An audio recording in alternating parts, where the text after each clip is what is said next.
Welcome to High Strangeness, where we ask questions and explore all that is strange and unexpected in our reality. Welcome to High Strangeness. I'm Tony, and this is a place where we talk about all things strange and unexpected in our reality. Today I'm excited because I think we have a treat here for all of us. If you want to know more about the UAP and UFO situation, this is the episode for you. We all know the government, the military-industrial complex, is great at hiding information about things that have happened all across the world and to even society, you and I. So you can only imagine how much better they're going to be at hiding things that happen to them, the military. So that's why when I read the book from the author we're about to talk to, my eyes were really opened even more. The book is Military Encounters with Extraterrestrials, The Real War of the Worlds, written by author Frank Joseph. Now, Frank Joseph has been the editor-in-chief of Ancient American magazine since its debut in 1993. He is the author of 20 books about prehistory, which include things like the Atlantis Encyclopedia, the Opening of the Ark of the Covenant, and the Unearthing Ancient America. And Frank is also a frequent guest speaker at various metaphysical and archaeological societies in the U.S. and abroad. And he will be on this episode today, so I'm excited. Now, unfortunately, we had to work really hard to get this to happen. It actually fell through several times. And in the end, we were not able to do this as a video podcast. So it will just be an audio podcast. And feel free, if you're watching on YouTube, to just see the graphics. But basically, it's an audio podcast. But I think you're really going to enjoy it, and we will learn a lot. So if you want to know things you probably don't know, this is going to be good because Frank Joseph is going to share some things that are just not well known out there. So let's take a listen.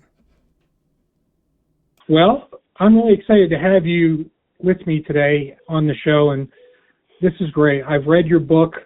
I really found the book amazing and really insightful, and I'm excited to share this with people because, one, they're going to learn things, I think, that's not commonly heard about UAPs, UFOs, and especially the encounters with our military. And I'm hoping they'll get excited and read your book just like I did. You know what I'm saying? Oh, that's wonderful. Yeah. Yeah. Well, so let me start off today by first asking you a little bit about yourself. Could you share a little bit about just you, and then how did you come across this level of information? Well, not too much about myself, except to say that I am a writer. I'm a science writer. And I've been a editor-in-chief for Ancient American magazine. That's a prominent archaeological magazine, been in publication for over 30 years, things like that, which are really not in line with the UFO project that I undertook. I've always tried to be as responsible in my writings as possible, even though I advocate alternative scientific views. Still, I've tried to back them up with facts and ideas and good source material.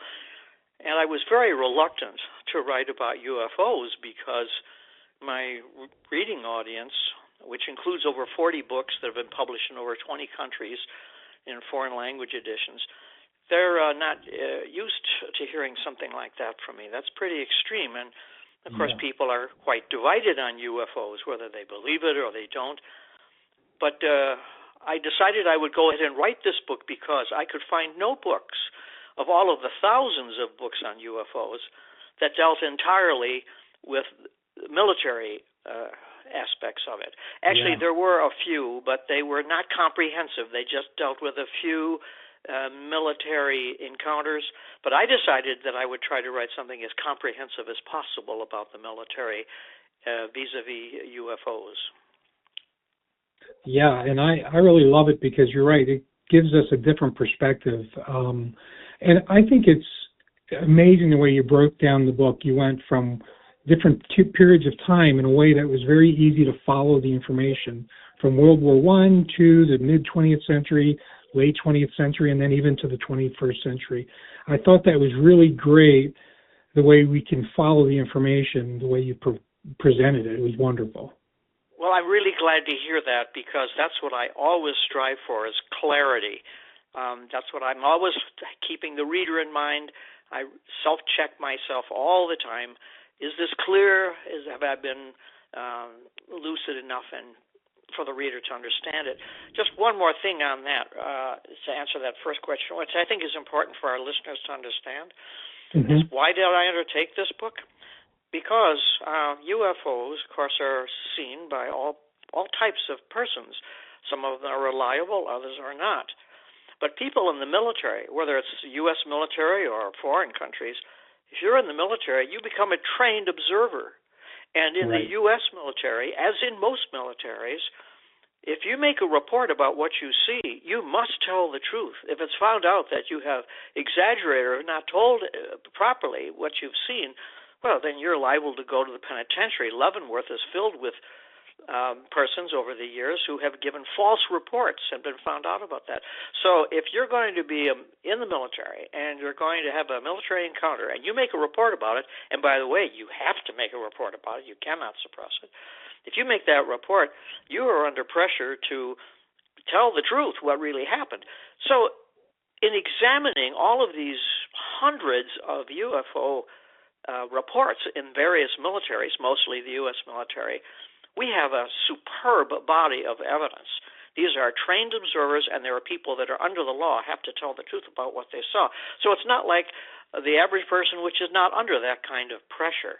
And that's why I think that this book that I wrote is, I'm not bragging, or I don't need any ego points on this at all, but I think that the book is among the most certifiable of all of the UFO books that have come out, because the people that are giving these reports, they're telling the truth. They're to the best of their ability, and I think that's really very fascinating. And the book relies primarily not on my point of view, my ideas don't measure into this much. What really counts is the other reports of these people who have seen these things and tell us what is really going on. Yeah, I agree. And as you were saying that, I mean, I was thinking, this is so true. Our military, these individuals are operating expensive equipment. They're protecting our country, and we rely on them for the most important matters. And so when they say something, we have to take that pretty seriously, for sure. Absolutely. Well, you know, as I was going through your book, there's a lot of things here that I hope we can get into, but I thought some of the most important key points for the general public was a few things. One of them I thought was the fact that these things have been here for a long time. It's interesting to me when you hear people say, well, maybe, you know, recent years, this is probably, you know, our adversaries, military adversaries. And I thought to myself, why would they even say that? This stuff goes back to the 40s, the 30s, maybe even before. And so maybe today some of the technology is getting closer, but definitely not in the past. And so I thought that was a key important piece that you brought up in your book, bringing us all the way back into, I think, was it 1917 when the first item was that you kind of brought up for the book? Was that what it was? No, it was a lot earlier than that. It was about 3,400 or 500 years ago. And that is among the most reliable of all the UFO reports. It is the very first official government report on UFOs, and it was made by the military. And that is amazing to me. And that alone, I had to bring that out. Now, what I'm referring to is something called the Thule Papyrus. I'm not going to go into the long history of that. It's in the book. But the Thule Papyrus has been absolutely authenticated. It was found in 1930 by an archaeologist, and its translation, it has been translated about 3 times, translated 3 times, and that translation has been verified. All 3 of the translations are very close. And what it tells is an amazing story. We have to keep in mind that this is an ancient Egyptian document, that this document was written around 1457 BC. In other words, we're talking about almost 3,500 years ago. And it relates to King Thutmose III. He was pharaoh of the 16th. He was the 16th pharaoh of the 18th dynasty. And what this papyrus is, and it is in the Cairo Museum. It's not in some bizarre place. It's in the Cairo Museum, and that's where I saw it. Anybody can go there and see it, but I didn't know about it until I went there about 35 years ago myself. And the Thule Papyrus, Thule means it's named after the Italian archaeologist who founded it in 1930. The Thule Papyrus was issued by the Egyptian government, the ancient Egyptian government. It's not a piece of mythology, doesn't deal with gods or demons or anything like that at all. It tells straight what happened. It's a history of the 18th dynasty written by someone, we don't know their name, some bureaucrat who wrote a history of the 18th dynasty. And it says that on the afternoon, an afternoon in February, we do not have the day, about 1 o'clock in the afternoon in the year 1457 BC, and I quote here, rings of fire. They're also described in the Thule Papyrus as discs. These rings of fire appeared in the sky and flew over the Nile Valley and were seen by unknown thousands, could be tens of thousands of ancient Egyptians who saw these rings of fire and described as discs who just came out of the sky and flew low over the Nile Valley, and they disappeared. The very next day, it says days later, not the very next day, days later, around 5 o'clock in the afternoon, and this is a day in February in 1457 BC, the rings of fire and the discs returned in great numbers. They almost filled the sky. Each one was identical. They were about 150 feet in diameter.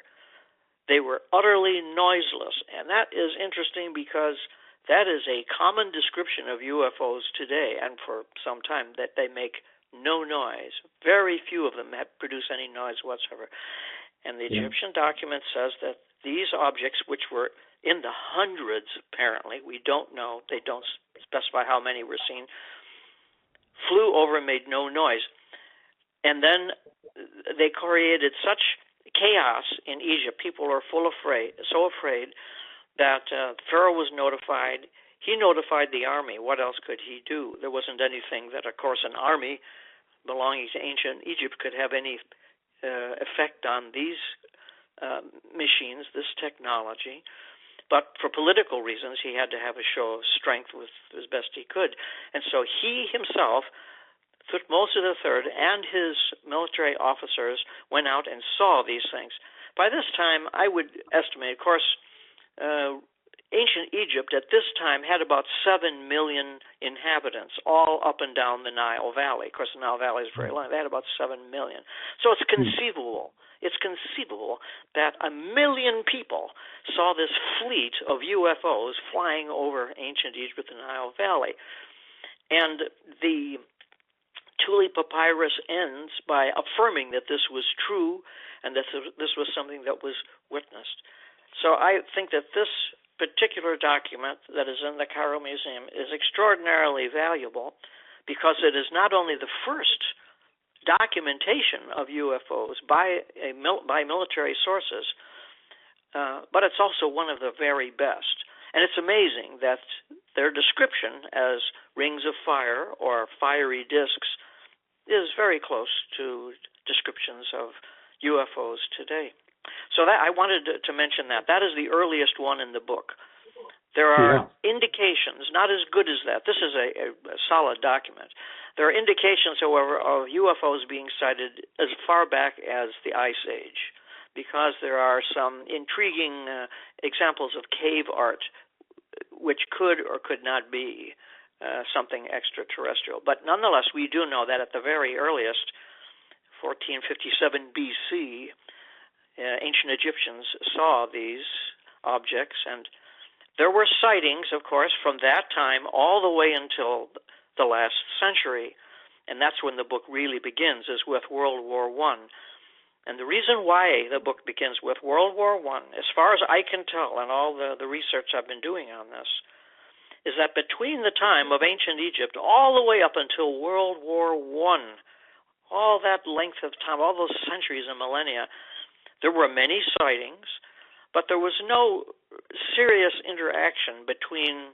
I'm now going on the assumption that these are representations of highly advanced technology that has been around thousands of years, at least thousands of years, and it's being operated either remotely or actually inside these craft by beings that are intelligent, are in possession of a civilization far in advance of our own.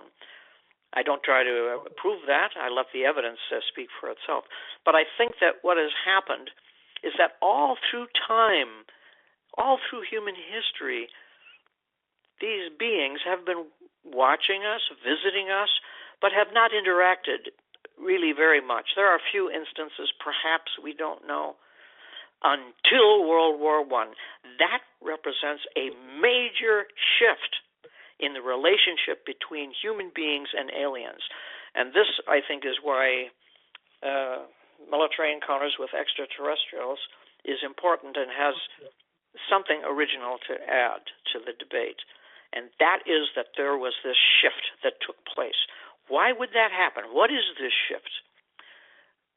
Until World War I, human beings did not have the technological capacity to build large explosives and then put these explosives on flying machines, which is what they were known as, bombers. The very first bombers did not come into play, were not operational until World War I. And the first bomber was a British bomber. When you see that taking place, then the sightings of the UFOs, which began on a numerous scale, on a large scale in World War I, their reactions are differently.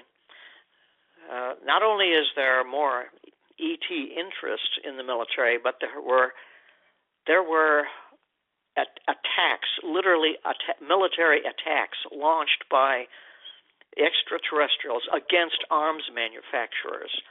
And I devote a long chapter on that, thanks to a British researcher by the name of Watson. I knew nothing about these, but there were a long string of armaments factories, mostly in the United States, and most of them owned by the DuPont Corporation, which was responsible in World War I for producing the majority of atomic munitions.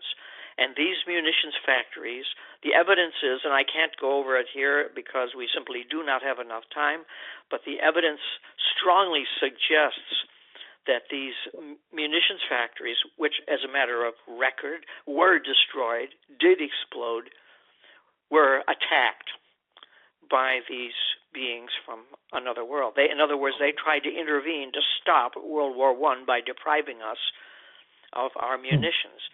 And I know it's an incredible thing to say, but nonetheless, I think that Mr. Robert Watson has done an excellent job of it. I checked his sources, and I think that happened. But that represents the big shift between just observing human beings and now taking a hand in preventing us from destroying ourselves. Yeah, that's completely amazing. And here's the thing, too. I think history has been scrubbed quite a bit because we don't get a lot of that information at all. And I think it's interesting because a lot of people, even current people that are into this space, the UFO, UAP space, they talk about these flying machines as being, these cute lights in the sky. And I always thought, I wonder if there's more to the story. And your book does a great job in helping us understand what really happens, like what you're saying, when the interaction starts happening, and then how dangerous these things are actually to us. They are dangerous because they are alarmed that we have reached a technological level now. Instead of just shooting at one another on the ground, now we build aircraft that can carry high munitions. What I conclude from all this is that they have been watching us for a very long time.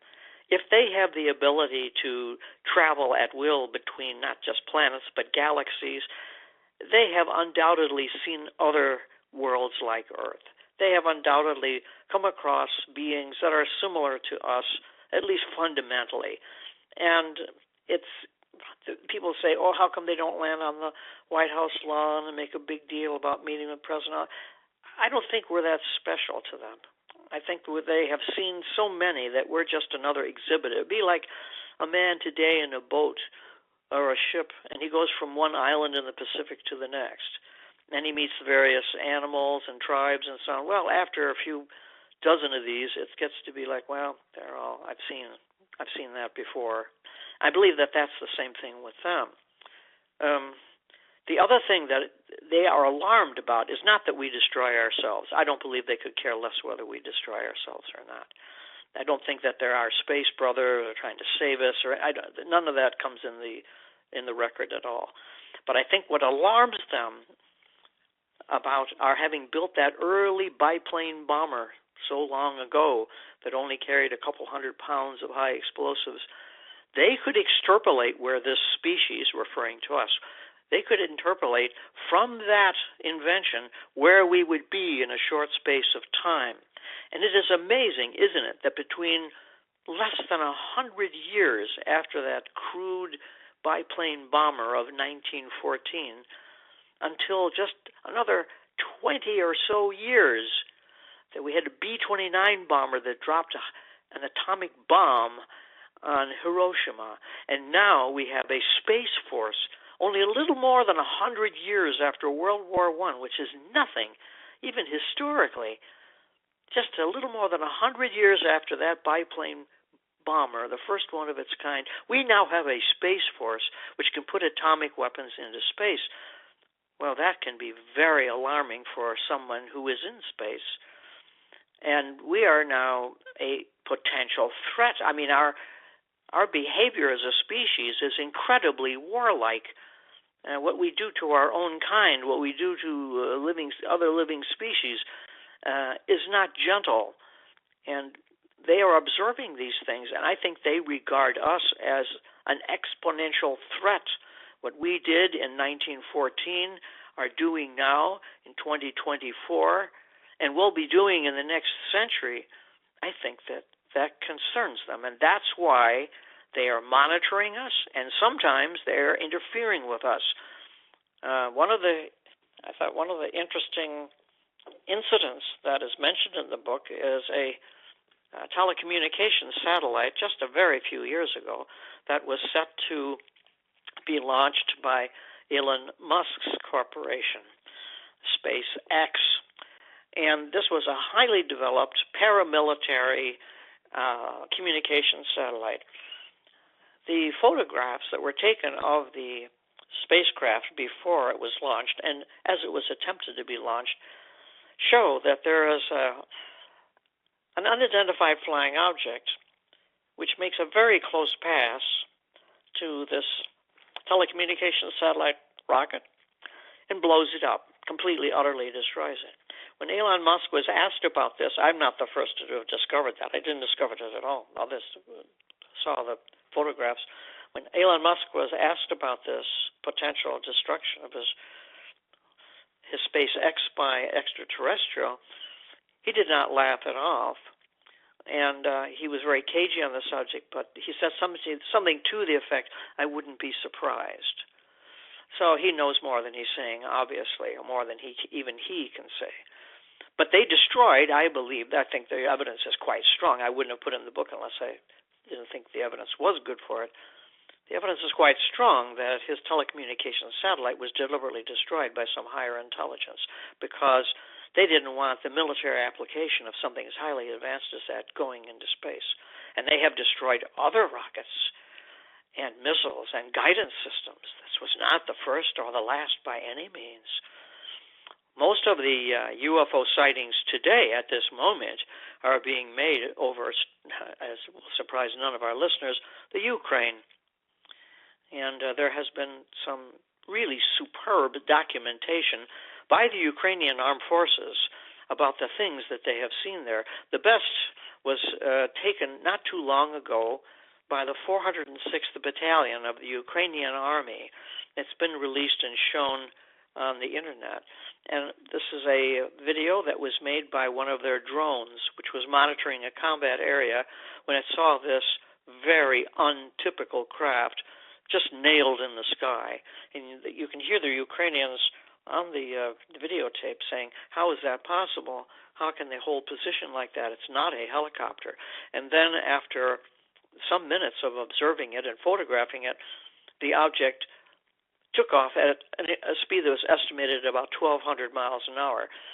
Now, what's interesting about that speed that they achieved is that that object did not accelerate to 1,200 miles an hour. It just started from the get-go at 1,200 miles an hour, just vanished vertically into space. Of course, some people say, oh, well, these are just advanced aircraft that are being tested by the Soviets and the United States. I rather doubt that. The United States Air Force is really becoming a very rapidly antiquated military arm. We are still flying as a major offensive weapon B-52 bombers. Do you realize how old the B-52 bomber is? I don't even know. I mean, it's decades old. Right. It's like the German Air Force in World War II trying to invade France or Poland with Baron von Richthofen's Air Force of World War I. It wouldn't have worked. And I don't believe that these objects, I believe that virtually none of these objects that are described as UFOs have any earthbound military significance at all, for the simple reason that you do not test experimental aircraft over urban areas. Right. Because if something goes wrong, and many times things do go wrong with experimental aircraft, you don't want this thing falling down and killing anybody or being found out by the local news. So they test their equipment in remote areas where they're not going to be seen by the average person. Well, be that as it may, I'm not going to get into the argument for that. But that is the other main point that I wanted to make in military encounters. And that point is that the extraterrestrials regard us now as a threat. And that is why they are not only scrutinizing us closely, but are sometimes interfering and destroying our capabilities. And that's something I think we have to take into consideration. I agree. I often think of this in my mind when I think of this very same thing. I think of the fact that the bald monkeys got their hands on a gun. Like we being the bald monkeys, and we have access to something that we can do great damage with. Yes. And we have a very bad track record. We are not a peaceful species at all. We're not happy unless we're involved in some kind of military operation. We're constantly at war with ourselves.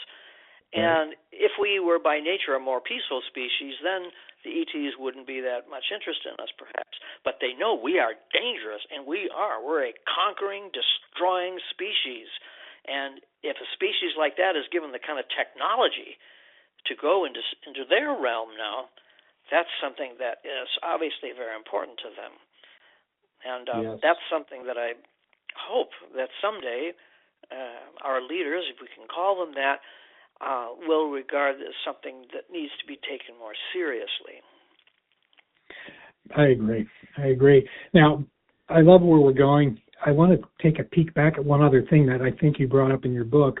I'll probably mess up the name. I think it was like something like the Brandenburg discoveries. Yes. Way back, which tells us that life has been going on for a long time in this solar system, and maybe they're aware of that too. Can you talk just a second about those discoveries? Yeah, we're talking about a man by the name of Professor John Brandenburg, who is a leading physicist in the United States today. He made what he thought was an original discovery about 10 or so years ago. He found large deposits of xenon on the surface of Mars. The landers that have been there have been bringing back information on xenon for literally decades. Xenon is a very rare substance. It's so rare it doesn't really exist except where there's a nuclear explosion that's taken place. If you have the right combination of minerals, just basic minerals, where an atomic blast has taken place, it's kind of like a glass, and that's only formed under conditions of extraordinary heat, concentrated heat, which are found in an atomic blast. Not even a meteorite blast or a collision will produce that. They produce tektites, different things. And so Dr. Brandenburg found out, my God, there's all this xenon all over Mars. How is that possible? And he didn't mention it to anyone except his colleagues. And his colleagues told him that confidentially, not to be published, that they had known about large deposits all over Mars, the Martian surface of xenon, since the 1970s, since the early 1970s. So he just rediscovered independently something that his associates had known about for decades before. He did further work on this, and he has published a book called Death on Mars. And the very basic premise for that book is that there was an atomic war on the planet Mars, that Mars before about 300 million years ago had been a planet very much like Earth. And this is not science fiction. This is now understood. We're saying mainstream science here. Mars originally occupied basically the same orbit as Earth. It was very close to where we are now. And either there was a collision with Earth or there was a collision with another object. Nobody knows.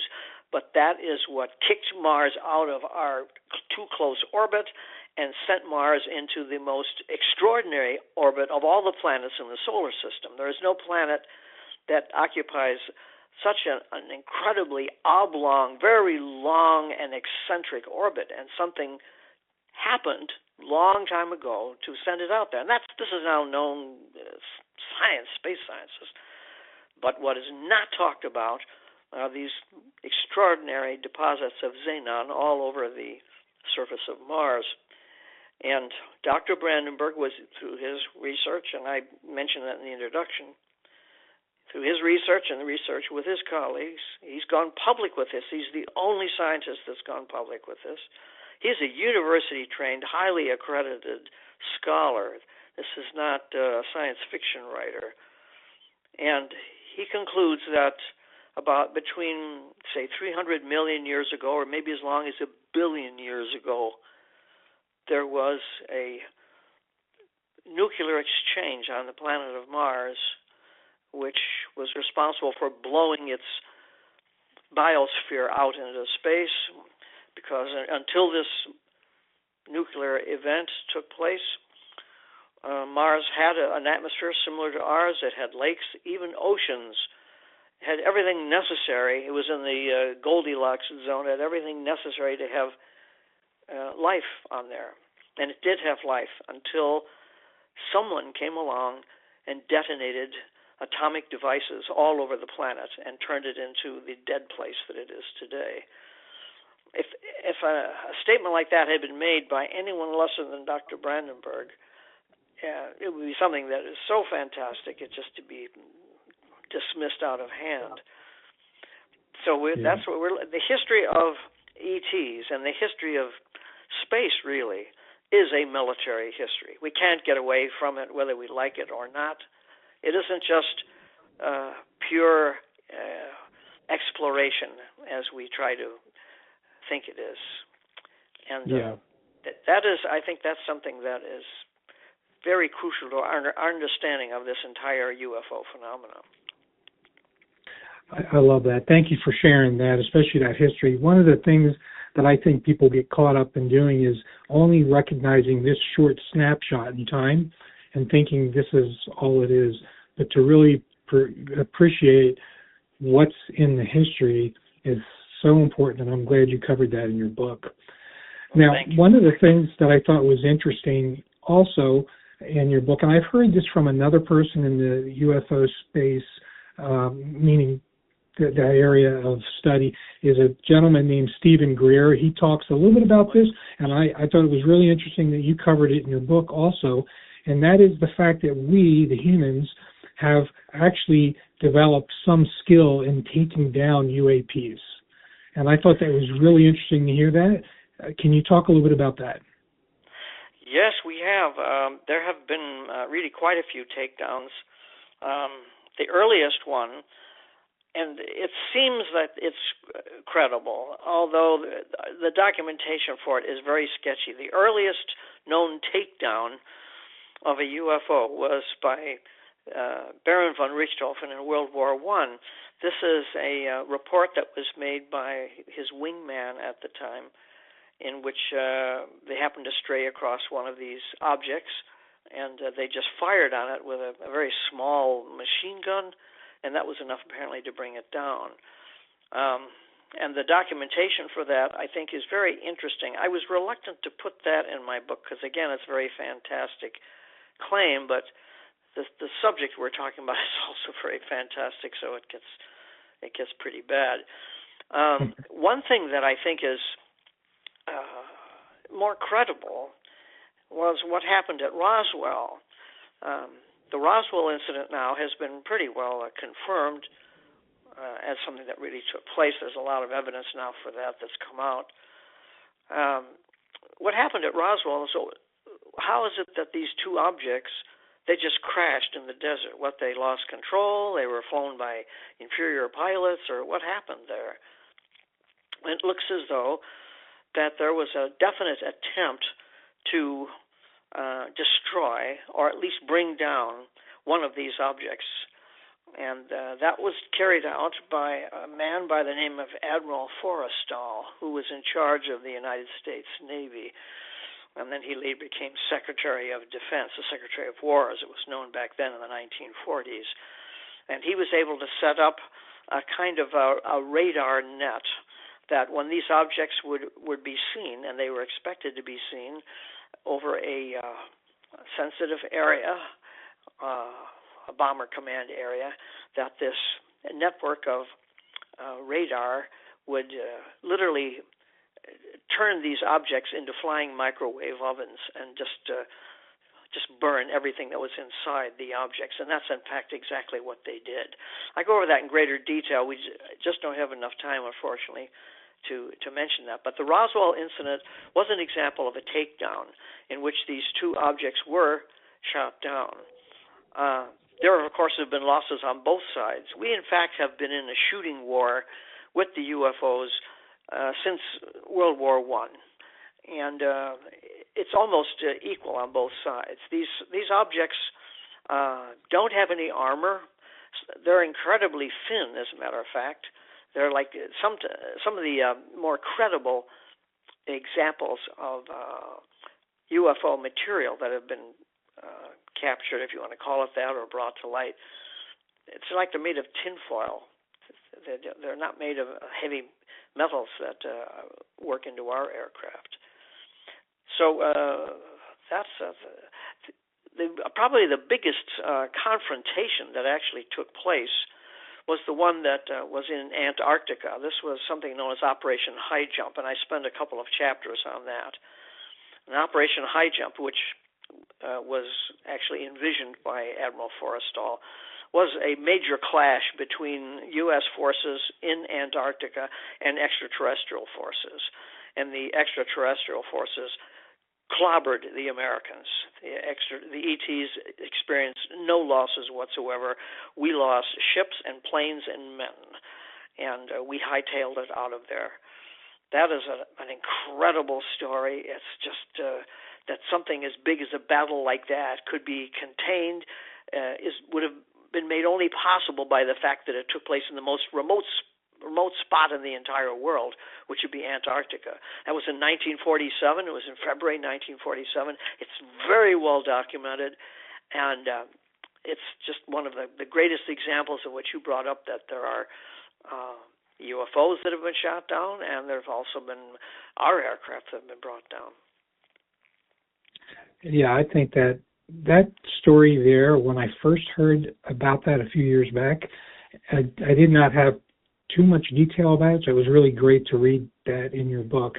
It's amazing to me. Like, that's such a major event that is hush-hush, like disappeared, from history, because we are given some version of history that keeps stuff like that out of it.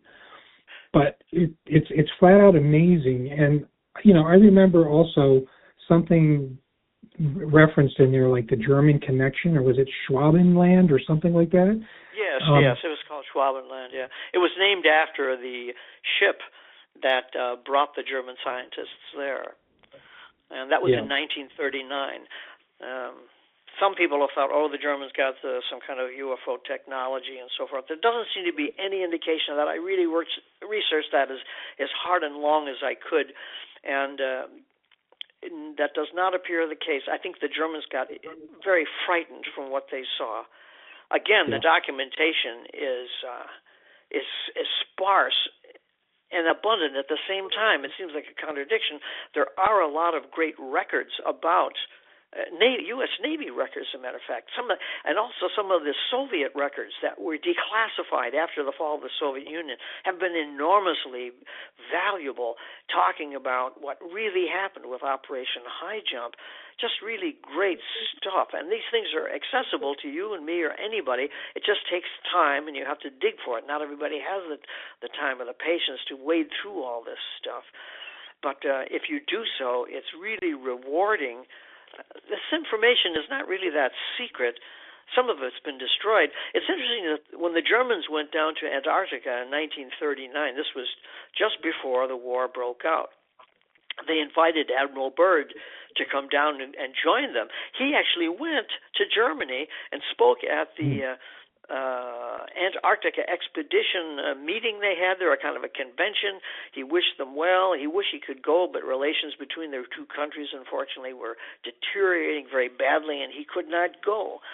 And but after the war, the leader of the German expedition got in contact with Admiral Byrd and shared with him what the Germans found down there. The Germans had no intention of looking for ETs in Antarctica, nothing like that at all.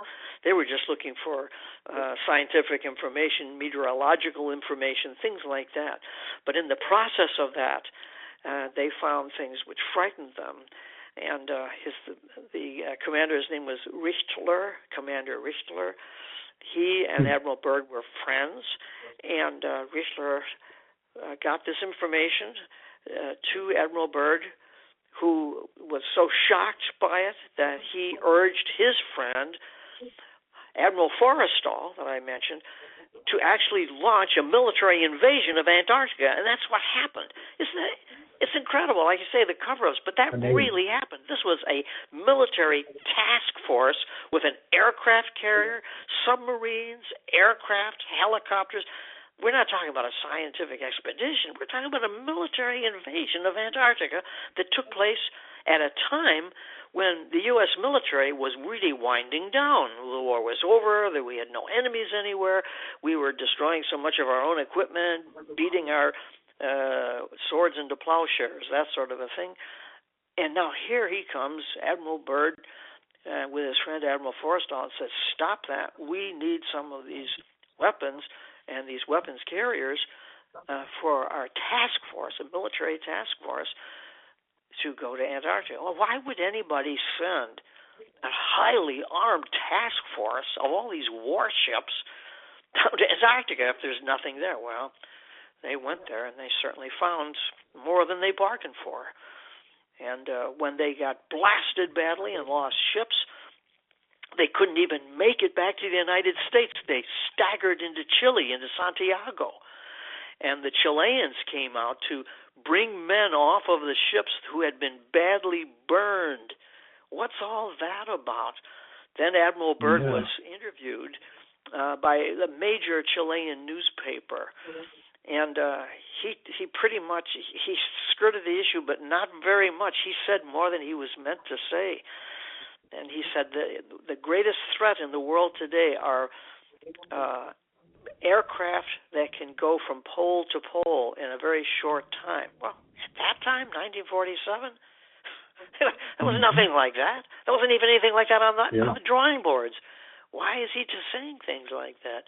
Oh, it's a really fascinating incident when we went down, and I think we went. I think Admiral Byrd and the rest went down there to wipe out the ETs. That's looks what happened. I think that. Yeah. That was the mindset in those days. We had just destroyed the Japanese Empire. We just destroyed the Third Reich. We're the biggest and the best. The Soviet Union is in a shambles. We're the toughest. We're the strongest. And we went down there, swaggering down there to wipe out another threat. And we got our butts kicked. And that's when the curtain of classified information came ringing down. And you can still find some of these bits and pieces, but the whole story, we won't hear about that. So there have been, that's what I'm saying, these military encounters with extraterrestrials, there have been some serious dogfights and confrontations. That was the biggest one, the one in Antarctica. Now, we lost that round. Yeah. But the Soviets, there's a really great Russian researcher. His name is Paul Stonehill. He is a Russian. He is fluent in English and in Russian. Of course, it's his native language.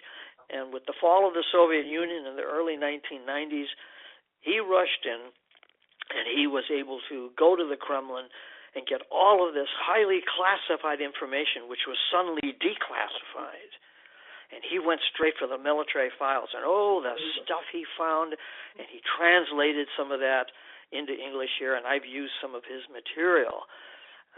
It's just really wonderful. He talks about an entire formation of Soviet planes destroyed over Siberia. They got into a bad fight, and they lost.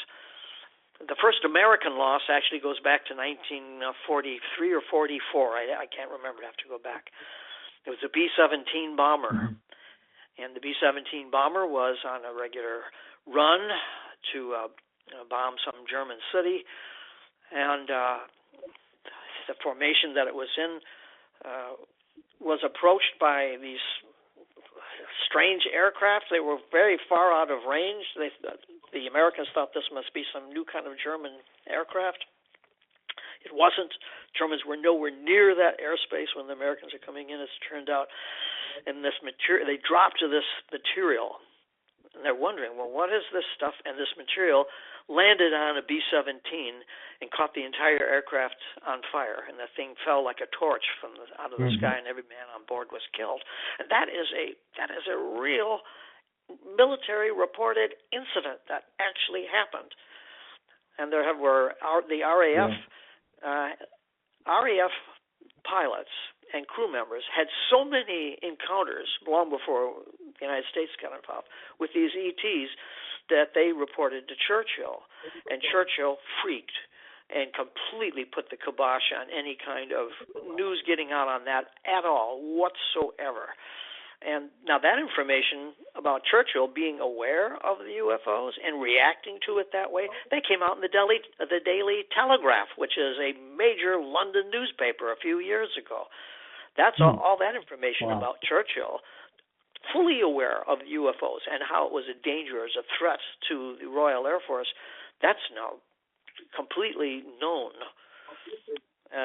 There were incidents where especially RAF bombers were shadowed very closely by these flying discs which could outperform them in every way, literally fly rings around them. And the pilots would instruct their gunners to open fire on them the moment they get within range. And these discs would come very close to the aircraft, and so they'd unload their 50 calibers on these objects and had no effect on them whatsoever, absolutely nothing. It looked as though that their tracers and everything were just being absorbed into these things. And that was one of the reports that was given to Churchill. When the crew landed after this, the captain of this particular RAF Lancaster bomber was so angry because he had been told by his superior officer that if you see anything like that, you don't say anything about it. We don't want to know a report about it, nothing. And so many of these other British pilots were talking about these objects that are seen, and they were being censored. And this man, he went straight to the top, and he got a chance to talk to Churchill personally and told him, he says, look, you're the Prime Minister. I'm telling you the truth. These things are out there. They're dangerous. They're not German. We don't know what they are. And you better do something about that. At least allow others to be heard of this. And Churchill became very alarmed at that, and Churchill then ordered, says, the next time you see these things, I want photographic evidence.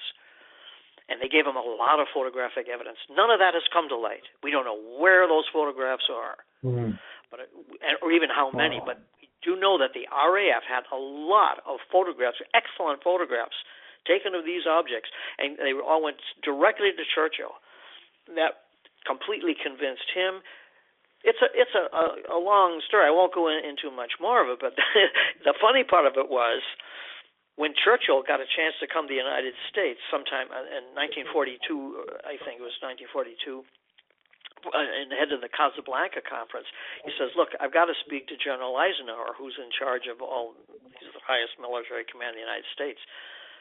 And he said, I have to speak to him alone. And so Churchill spoke with Eisenhower alone and said, we've got all these weird things, and we've got to let you know we do not believe these are German technology because the Germans are nowhere near when these things are happening. And so Eisenhower says, well, we know all about that. We've known about that for years. We don't know what to do about them either. That was an incredible admission. Eisenhower told him, he says, you're coming to the wrong guy. He says, I can't do anything about it. We have our photographs just like you have yours, these things. But he says, I think Eisenhower said something to the effect like, don't be too worried about them because they haven't done anything. They haven't bothered us. Although he was probably lying because he knew by that time that at least that B-17 had been burned out of the sky. Yeah. So just because they're allies doesn't mean that they shared everything with each other. But fascinating stuff. Right. Yeah. It was very fascinating. I was going to say, as I read through some of those accounts in your book, I found them terrifying, actually, that, because a lot of people are led to think that these are just neat lights in the sky and they're probably friendly. So, first of all, the stupidity of mankind to be so aggressive, first of all. And second of all, what happened in some of those accounts is just really pretty scary, actually. It's very scary. I agree with you.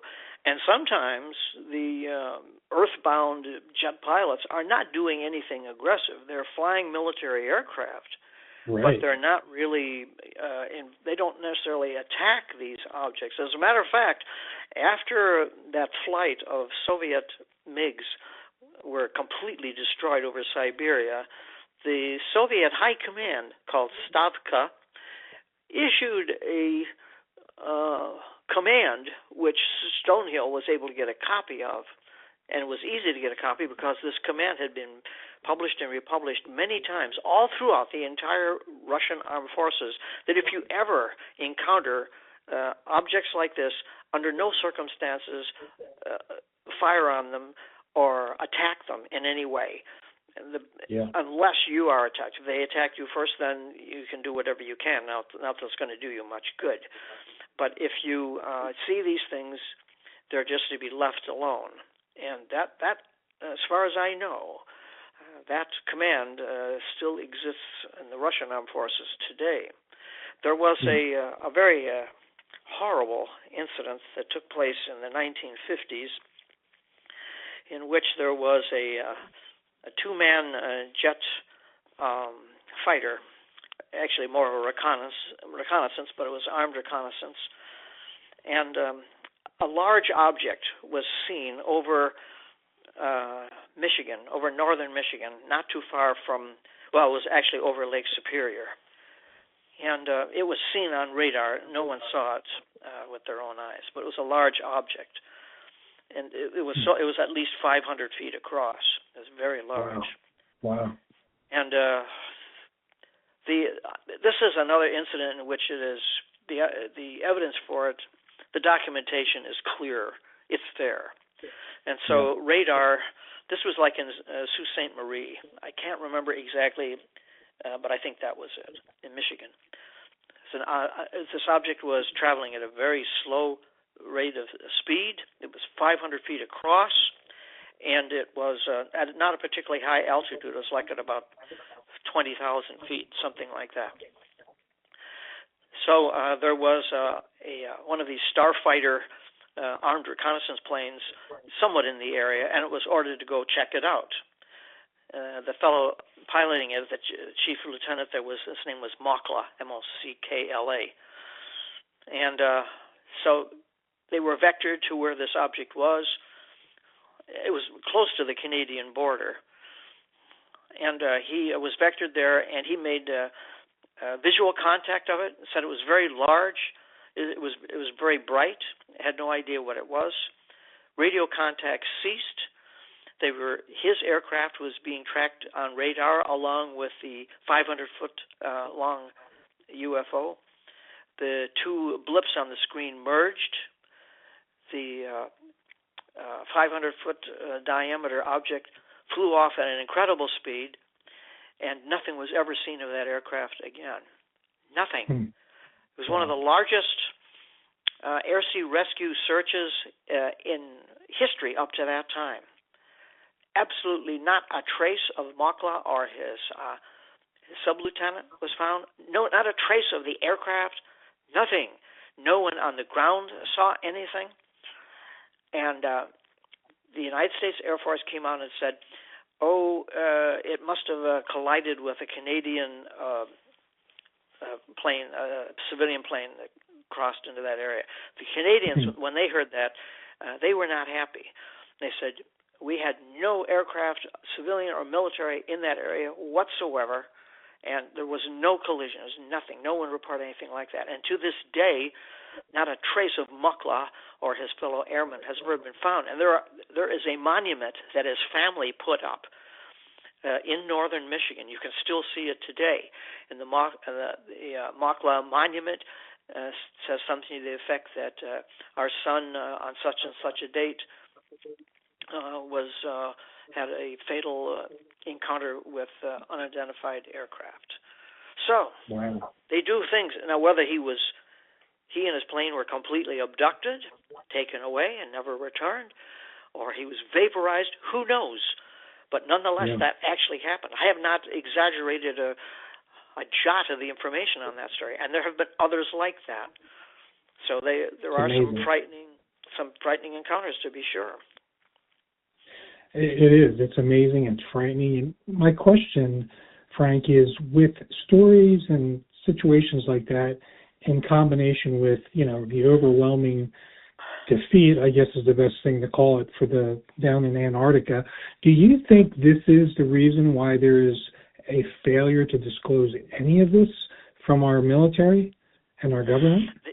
The main impetus for failure to disclose, although they are beginning to release some now, I don't know why that is happening in the complexities of Washington politics, why they have released some marvelous things, but until about 2016, the whole UFO question was dismissed as a hoax, of course, by the armed forces. And that was actually the proper thing to do, in my opinion, because meaning the leaders of our Air Force especially, they wanted examples of these UFOs so they could back engineer them. And you can't come out in public, we've got this and we're back engineering this. I mean, our enemies elsewhere would want to then catch up and so on. So it's best if you just come out and you say, no, this is all a bunch of hogwash, it's nonsense. That's the only thing they're interested in. As far as I know, the U.S. Air Force has the exact opposite prerogative that the Russian Air Force has. And that was certainly in the 1950s. I don't know if it's been changed now, but I know that in the 1950s and later, U.S. airmen when they saw a UFO, they were ordered to bring it down as soon as possible, shoot at it and bring it down. We don't care if it's in a crashed condition or whatever. We want that stuff down. So, and that was published in a number of Washington D.C. newspapers, where there had been some objects that had been seen in the sky, and the reporter wasn't sure. This was the Washington Post, if I remember correctly. Yes, it was. The Washington Post reporter said there are a number of people who are seeing these objects in the sky, so we went to the Air Force and asked them about this, and somebody at the Air Force messed up and said, oh, yeah, we have a standing order that if we see anything like that, we just shoot it down. If we can't identify it as one of ours. So that's, in effect, that's like a declaration of war almost. And yeah, that has not worked out well. Yeah, not very smart. I should make it clear that when we're talking about ETs, we're not talking about a specific species. The universe is a very big place, and there appear to be different types of ETs from different cultures or different races. I don't know if you can call it that, or species. So it's not like they're all the same, these little men with gray skin and large eyes and so forth. There are some like that, apparently, called the Greys. They may not even be living beings. They may be robotics themselves, biologics that are remotely controlled things. One of the most interesting things that the United States has very recently disclosed, there were these hearings, I think, that are still ongoing or just concluded in Congress, in which some of the information has been released.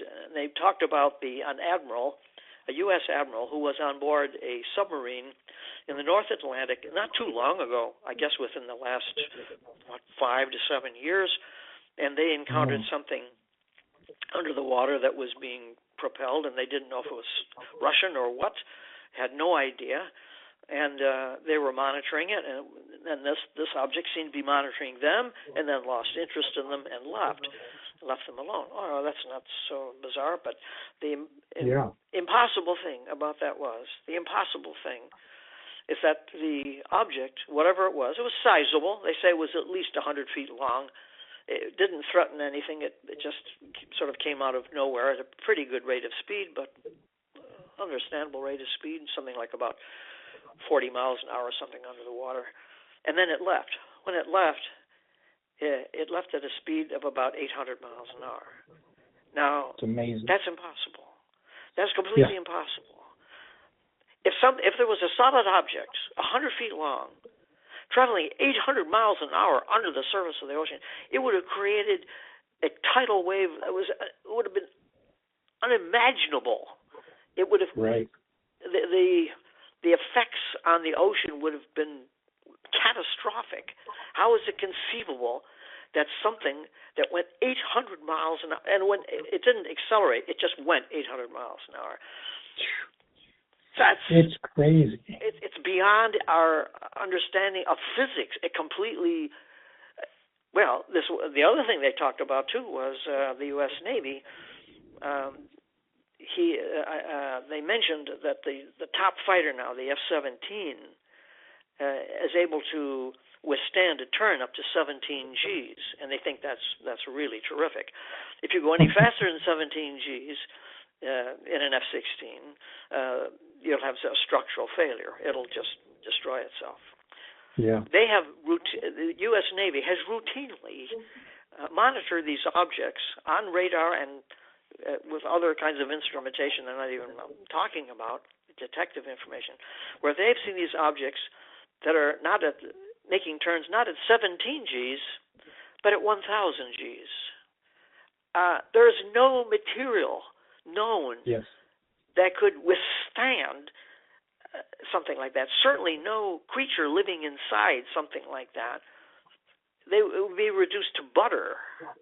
Right. But yet these things routinely will make turns that are 1,000 Gs, which is, again, physically impossible as far as anything we understand about physics. Here, our fastest and our most advanced jet fighter can make a turn at 17 Gs, and these things routinely going at 1,000 Gs.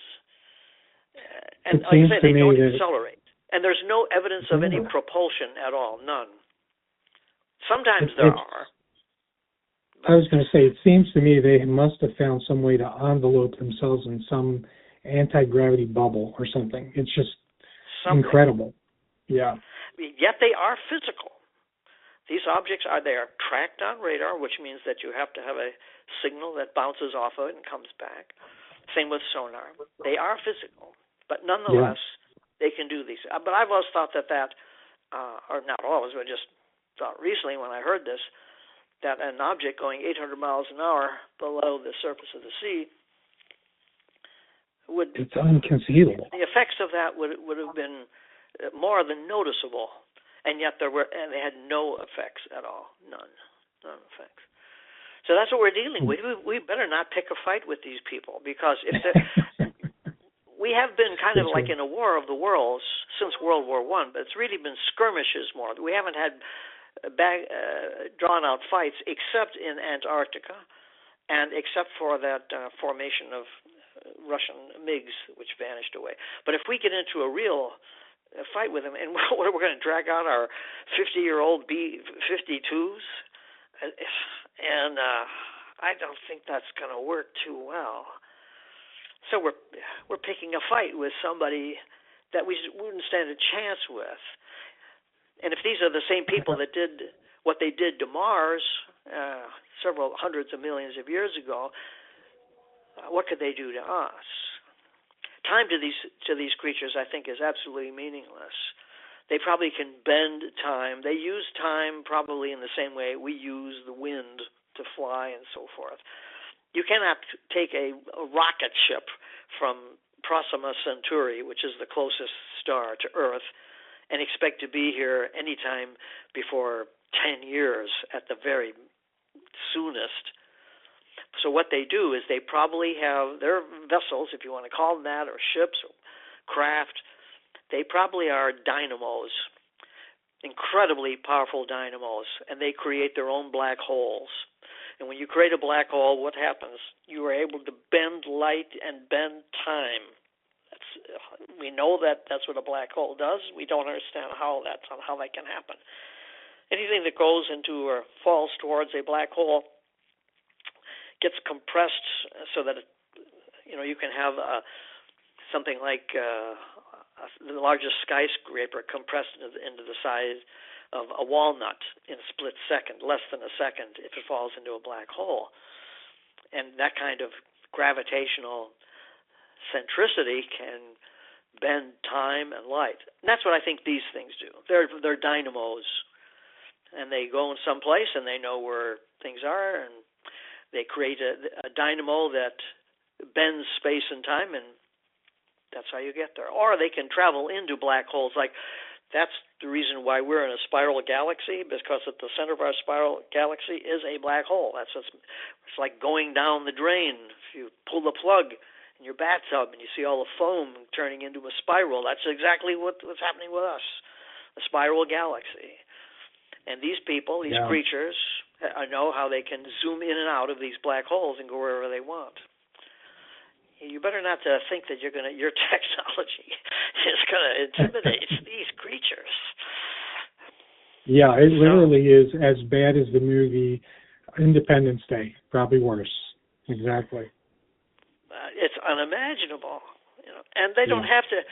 We are so far beneath them. It doesn't have to be anything dramatic as blowing up an atomic bomb. All they have to do is to pluck a virus from someplace or manufacture a virus and drop it off, flick it off here, and we're all gone. They don't even have to bother about anything like that. That's crazy.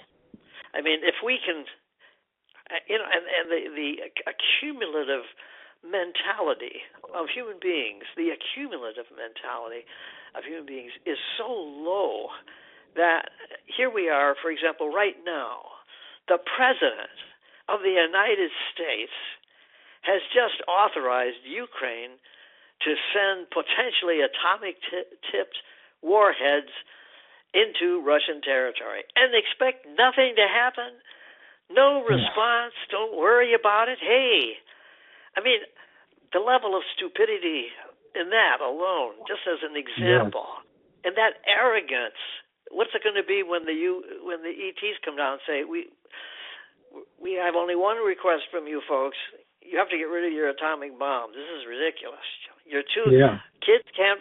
You wouldn't have your 7-year-old son playing around with a .357 Magnum, and that's the analogy with you folks. So we won't bother you, but it's time for you to get rid of that. You know what we would do? We'd do everything possible. We have to beat these guys. Send in the Marines. That's what they would do. It is true. We're Americans. It is true. We can do anything we want. Oh, yeah? It scares me. It is. I think about... It is. It's frightening. It is. Yeah. But, I mean, that's what they're doing. And most of I was going to give you a kind of an update tonight because my book only goes to 2018. That's when I finished it. And since then, the vast majority of sightings are in the Ukraine. So that shows you that they're mostly interested in military things. That shows me, anyway. They're mostly interested in military things. There's not that many. There have been some significant military encounters, even recently, that are worth talking about. But the vast majority of them are now in the Ukraine. They're being seen there often and filmed and documented. It doesn't seem to be any problem with that. But this year, 2024, there have been some really significant things. Last May, if I may, please, I don't want to take up your time. But no, May as much time as you have. Well, I'll just do a little bit here, just an overlap, because like I say, people that buy the book now, they'll see that it stops at 2018, and I don't want people to think, well, that's the end of it, So last May 15th, there was a fellow by the name of Bill Sleezeman. He was a dock manager in Seward, Alaska, and he heard this helicopter that was making weird sounds. It was obviously a helicopter. This was like just before dark. This would be like around 5 o'clock in the afternoon, something like that. So he grabbed his binoculars to get a better look at the helicopter. And the helicopter was completely unlike any he'd ever seen before, had no lights on it, had no numbers, letters, insignias, nothing. It was a helicopter. It was a black helicopter, but it had nothing on it at all. It was like it was completely blacked out, and it was hovering around the area, but it was making kind of a strange noise. Who knows? Maybe it wasn't a helicopter. It was something else. Yeah. But anyway, so he says as he watched, his attention was suddenly drawn from the helicopter to something a little bit more extraordinary, and it was a massive aircraft. It was like nothing he'd ever seen. It says it was huge. He says it was up to 2,000 feet in length. He just about fainted when he saw this. Now, there have been UFOs that have been seen that big and even larger, but mostly not that large. But this one was, he says, it was possibly up to 2,000 feet across, and it was about several hundred feet wide. So it was sort of oblong. It was gray-silver. It was kind of like diamond-shaped in a way. And it did have lights, some lights on it. And he watched it for some time, and then it just sort of drifted away somewhere. What's interesting is that the next morning there were reports that filled KSRM radio, which is the big radio station up in Seward, and calls came from all over the area, mostly all over the Cook Inlet, saying that they had seen exactly the same thing, although not everyone had seen this helicopter, but they had seen this huge object just sort of floating around up there and then just zipped away. That was last May 15th. And the reason I mention that is because we're in Seward, Alaska. That's where they have an Air Force base, not very far from there. That's why he thought that the helicopter was from Seward, but this maybe not. And then last April 5th, there was Dr. Christopher Green. He was a neuroimaging specialist with the CIA. And he was no longer with the CIA, but this was a highly qualified professional. And he had come out in a radio interview in which they were asking what were some of the stranger things you had to do in your career, and he says, well, some of the strange things I had to deal with were the physical effects and injuries reported of military personnel in all the armed forces who had close encounters with UFOs or even extraterrestrials. Whoa. So he just talked about it like it was something that he says I had to treat them. He says the side effects experienced were servicemen were attributed to exposure. He thought his opinion they were exposed to highly powered modulated microwave emissions whenever they got too close to these objects. Sometimes all this was classified material. He says, I can't give you any information about it. I can say that I had tried to treat these men for that. Yeah. He said some of mostly they just suffered burns. They had some deteriorations that were more serious. Some had cancer. They had diagnosed them with cancer. And their diagnosis with cancer was directly attributable to the close encounter that they had because they had no history of cancer. They were all young men and not had any history of that at all. So, yeah, his name was then he had a colleague, Dr. Gary Nolan from Stanford University. He was a pathology professor. Mm-hmm. And he independently confirmed that, yes, these were detrimental health effects that were linked to UAP encounters. And they couldn't be anywhere specific, but that was pretty funny. Then on February 25th this year, this was the one that I mentioned, the 406th Battalion of the Ukrainian Army had this just terrific sighting of a fairly large, not 2,000 feet across, but a couple hundred feet across, object hovering over the battlefield, and it just took off like they said about 1,500 miles an hour. And it didn't accelerate. It just went 1,500 miles an hour. Yeah. And then earlier this year, January 9th, 2024, a metallic sphere was seen by quite a few people at George Air Force Base in Adelanto, California. It was a metallic sphere. It was about 8 to 12 feet wide, and there were literally dozens of witnesses, some military, some civilian, who saw this thing over George Air Force Base. It was hovering, maneuvering, and then just shot away at again speed. And they describe it moving with, here I got from the report I'm reading, it says the sphere was moving with a freedom that defies conventional aircraft capabilities, unquote. Wow. And the object, quote, shot off in the blink of an eye. Now, that was last January. So there definitely are still these encounters. They're mostly encounters of a peaceful nature, but they have a military aspect to them that hasn't really changed over time. Yeah, I could fill in the definitely gap an interest. Yeah, so it's ongoing, but the question will be, well, what happens when we finally really do get into space with atomic weapons? Then I believe that there's going to be another shift in the relationship between these ETs and human beings, just as there was that initial shift during World War I when we finally developed the technology for that sort of thing. Yeah. Frank, do you think there is evidence of a trickled, very low-paced disclosure. Do you think that's going to go faster? Do you think this new administration may push some things? Any thoughts there? Well, no, I don't think that we can count on any change after a new administration. I don't really see that. Yeah. But I don't like to make predictions for that sort of thing. Sure.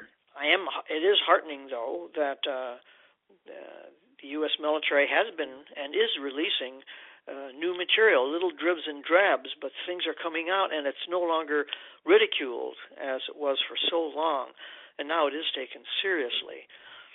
But what concerns me most of all is the introduction of atomic weaponry into outer space in the not-too-distant future, and even the creation of a space force. That's very troubling, and I don't know how long before that the extraterrestrials will have some kind of a reaction to that, and I don't believe that will be a happy one. Yeah, we will no longer be an amusing thing for them to watch. We'll be something they may find dangerous. Absolutely. That's right. We're going to be dangerous in their neighborhood. And I'm not the first one to come to that conclusion by any means. As Dr. Stanton Friedman, before he passed away a few years ago, that was his concern also. That when we start introducing these really dangerous weapons elsewhere, then there's going to have to be some kind of a determination on the part of the ETs how they're going to proceed in their relationship with us. Yeah. Well, Frank, I've had you for an hour and 20 minutes, and I could go longer, but I don't want to abuse the privilege I've had here of taking some of your time. It's been wonderful. And I just want to say, I want everybody out there, the audience, to know how really, really informational, how good this book is. And so if you want to hear and read about things that are just not shared, and you want to find out what the other side of this UAP phenomena is, this book will give you information you've not run across before. So I think it's a wonderful book. I'm curious, Frank, if you are going to be doing any other work in the near future, is there anything like that in your scope of projects coming up? Not just at the present time. I'm very grateful for your kindness there, and that's the big kick, of course, for an author, is that he gets a chance to share this interesting material with others and get their reactions from it. And we're pretty much just spectators in a situation like this, but nonetheless, this is the world we live in, and we have a right to know as much as we can about it. Yes. I agree. And in a lot of ways, I feel like we are in a zoo and we are the ones being watched. Well, I hope it's not quite that bad, but we'll see. Right, I know. Well, once again, thank you so very much. I hope you have a wonderful holiday season. We are taping this in November. It'll probably air in January. So that's people will wonder why I'm wishing you happy holidays now, but that's why. Okay, well, that's good enough. All right, well, thank you so much. It's really wonderful speaking with you. I enjoyed our interview, which was really more like a conversation, and that's the good thing about it. So, yes, keep me in mind, and we'll see if we can do this again sometime. That would be great. Thank you, Frank. Have a great holiday. See you. Thank you. You too. Thank you for listening to High Strangeness. This was a glance at some of the strange that exists in our reality.